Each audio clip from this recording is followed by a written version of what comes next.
I আল্লাহ যদি দিয়ে রাখা তো আল্লাহ মুক্তি করে আই আমার বক্ষ ঢাকি দেশে বাড়ি দেখে আমি বড় করে আমি মা বাবা কাছে করে আমার বক্ষ না আল্লাহ দোয়া করে দিয়ে রাখা তোদের মুক্তি হয়ে ভাসে। মায়ের কবরের মাটি এখনো শুকায়নি, এরই মধ্যে চিরবিদায় নিলেন বাবাও।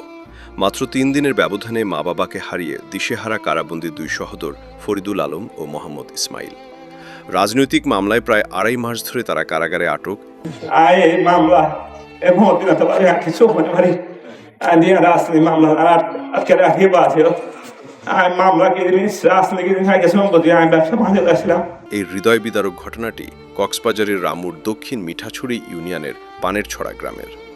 কারাগারে বন্দী থাকায় দুই ভাইকেই দ্বিতীয়বার প্যারোলে মুক্তি নিয়ে হাতকড়া পড়া অবস্থায় অংশ নিতে হয়েছে বাবার জানাজায়। এর মাত্র ৩ দিন আগে কারাগার থেকে প্যারোলে মুক্তি নিয়ে মায়ের জানাজায় এসেছিলেন তারা। মায়ের জানাজায় বাবাকে নিয়ে শঙ্কার কথা বলে দোয়াও চেয়েছিলেন এই দুই ভাই। গত ২১ ফেব্রুয়ারি মুস্তাফা বেগম মারা যান। সেদিন কারাগার থেকে প্যারোলে মুক্তি পেয়ে হাতে হাতকড়া পরানো রশিতে বাঁধা অবস্থায় মায়ের খাটিয়া কাঁধে নিয়েছিলেন দুই ভাই। এর ঠিক ৩ দিনের মাথায় মঙ্গলবার ২৪ ফেব্রুয়ারি দুপুরে বাবা নূর আহমদও পরপারে পাড়ি জমালেন চির অচেনা পথে।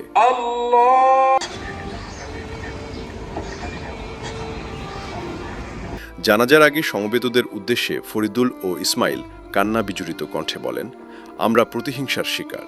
মৃত বাবা মায়ের নামে শপথ করে বলছি, আমরা নির্দোষ। হদিন মানুষের তো ২ পয়সা না হাইও নয় আই নিজ হারাল একটা ব্যবসা কিন্তু পোলট্রি ফার্ম মশা সাফাই দীর্ঘদিন পর্যন্ত আছে আমার জানো আরও বাদী মুক্তি পাই বললাম আল্লাহ কোন দোয়া করিবা এই বলি আর বক্তি সাইজ আসসালামু আলাইকুম ওয়া রাহমাতুল্লাহি ওয়া বারাকাতুহু।